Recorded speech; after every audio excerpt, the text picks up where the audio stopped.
Hey everybody, Travis Kern here from Root and Branch Chinese Medicine in Portland, Oregon, on my way into the shop as usual. And today I wanted to talk a little bit about Chinese medicine and cough, mostly because I have a cough, and so I wanted to kind of dive into it. So, happy holidays, happy New Year, Solar New Year, I guess. We've got the Chinese Lunar New Year coming up in February. I hope everybody had a good holiday.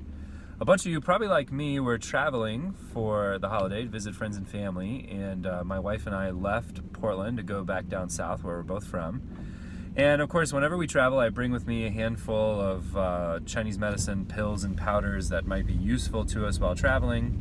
But because it was the holiday, I focused mostly on stuff to help with digestion or indigestion, I guess, and sleep, and some of the things that we usually deal with when we're traveling.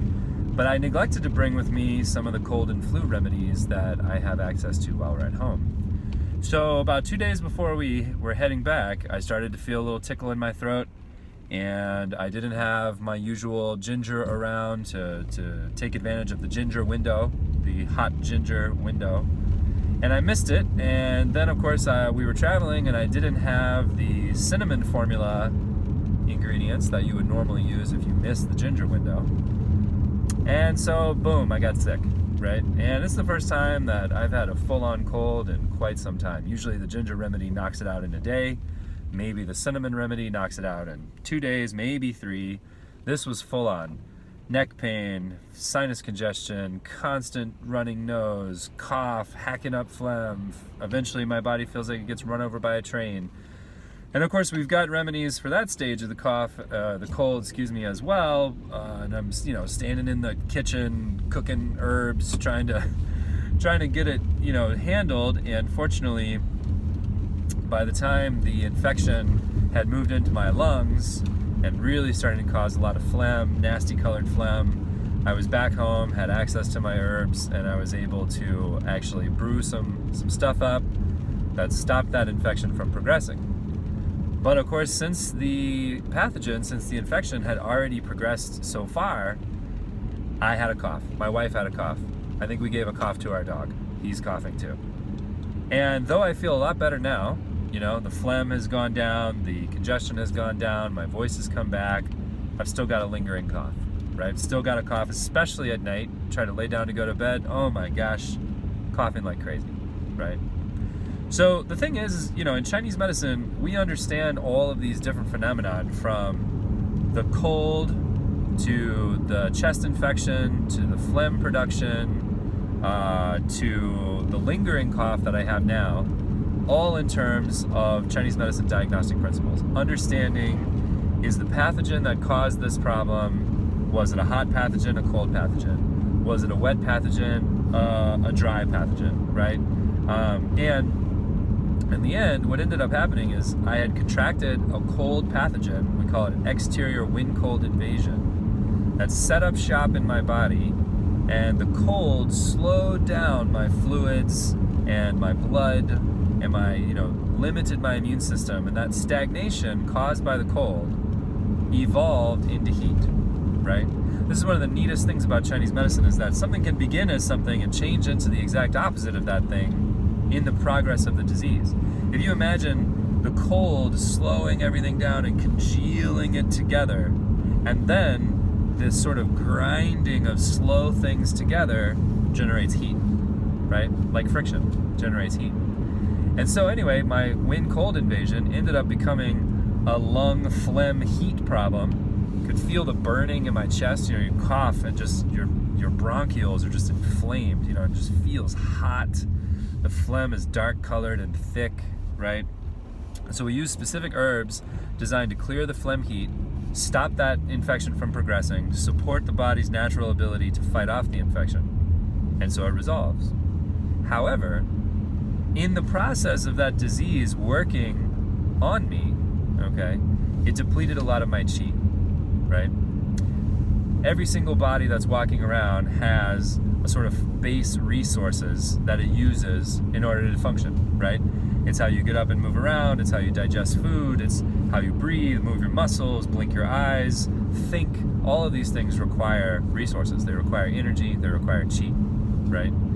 And the lung, as a particular organ, has a really intense relationship to qi, right? Because breathing is something that you're doing constantly and always, right? The qi of your body, right? The upright, healthy qi, the zheng qi, is moving and expanding your lungs in and out, taking in clear air, clean, clear air, which we understand as a clear qi of the air, and then transforming that into usable material for your body and then disseminating it throughout the system, right? And while you can go a while without eating or drinking, getting the qi from food and drink, you cannot go very long at all without breathing, okay? Because the lungs are an essential, absolutely core essential component to the daily functioning of your body. Which means when you get sick, okay, and your body is pushing all of its resources out to try and fight that infection, it's going to still prioritize the lung because you need to keep breathing, right? But it also then means that the lung is going to have fewer resources to work with than it normally does, and it gets taxed, and it gets overburdened, and the qi of the lung gets weak. And as you sit there coughing and hacking and throwing up all of this extra phlegm, trying to purge from the sensitive organ, right? The Chinese refer to the lung as a delicate organ because it's constantly exposed to outside, constantly exposed to exterior pathogen, constantly exposed to environmental factors, and so it's constantly having to repair and replace itself. It's a delicate organ, even though it is always exposed.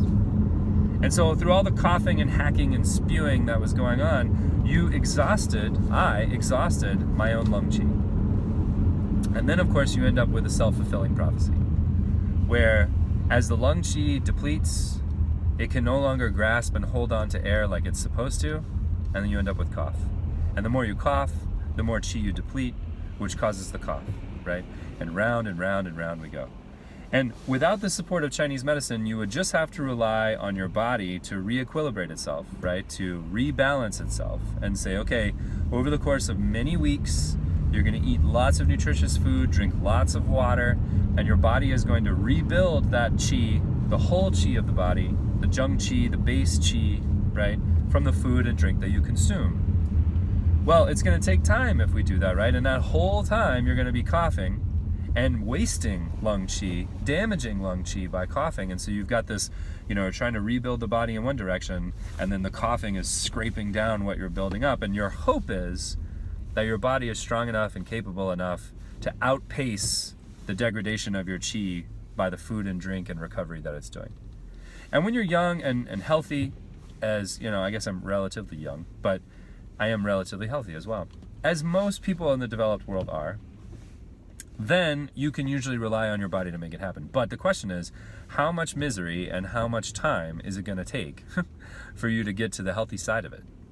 And Chinese medicine has particular herbs, right? And also acupuncture points too, but for the purpose of today, we're talking about herbs. Particular herbs that you can choose to put into a formula that a licensed, capable practitioner can put into a formula, who are specifically understood to work on the lung qi, and the process of cough. So for any of you out there who are practitioners, we're talking about Zouwan, Baibu, Baiqian, right? We can even look at things like Baiguo, the ginkgo nut, right? The ginkgo seed. Elements that can be added into a formula to help constrain the lung qi, so keep it from leaking out as it coughs, right? And then also build the lung qi from the base up, okay? And so by building a formula that's focused on managing cough, restraining the cough, and building the lung from beneath, restoring healthy fluids to the lung, restoring the natural ebb and flow of breathing in and out, help the lung restore the flow of qi throughout the body, you can shorten that recovery time from weeks, right, to a series of days, maybe 3-4 days, okay? Depends on how bad it is, depends on other factors, of course. But instead of just letting it run for weeks and weeks and weeks, where you've got this mild cough, especially nighttime cough, you can design the formula and organize the formula such that you can quickly restore the lungs function, okay? So if you're out there, if you've got a cold, if you've run the course of the disease, you're feeling pretty good, you're back at work, you're not contagious anymore, but you're still coughing, right? You're still, even if you're hacking up some stuff, right? Maybe it's a little bit, not nearly what it was when you were fully sick, but it's still there, okay? Maybe if someone listens to your lungs, they still sound a little crackly, okay? It's time to see your Chinese medicine person, right? It's time to find your Chinese medicine practitioner and talk to them about the herbal management of their cough, because the reality is you don't want to stick with that. You don't want to let that thing linger, okay? Especially if the person who's got the cough is an older person or a child, right? Because their constitutions are more fragile than those of us in the prime of our lives, okay? And the recovery time can be much longer, the long-term impacts can be greater, and especially in the young and the elderly, we run the risk of that infection recurring and becoming worse, right? Turning into fluid in the lungs, turning into pneumonia, right? Causing lots of long-term problems for patients. It's not enough to merely no longer have symptoms. This is an important thing to understand. The number one way that we understand if we're sick or not is whether or not we have symptoms, right? Whether or not snot is like running out of your face is how you know whether or not you're healed. And when the snot stops running out of your face, you're like, okay, well, I'm good. And it is important, absolutely important, to trust your instincts about your own health, right? How do you feel, okay? But it's also important to not neglect seemingly small symptoms when compared to the illness that you had before. So before, I could barely get off the couch. My body felt like I'd been run over by a car, and I was hacking up gobfuls of phlegm that I could taste as they were coming out. It was horrible. And so now I've got a little tiny cough that kind of keeps me up sort of at night, but I was still able to sleep. And so I say, well, I'm fine, I'm on the mend. And it's true, I am on the mend. But it's at that point that it's still important to add a little bit of support into the system. Give your body the boost that it needs, right, in order to fully recover. Because what you don't want is for there to be low-level pathogen lingering around in your lungs, lingering around in your bloodstream, where your body's still constantly working on it, right? Push that thing out, right? Push it out.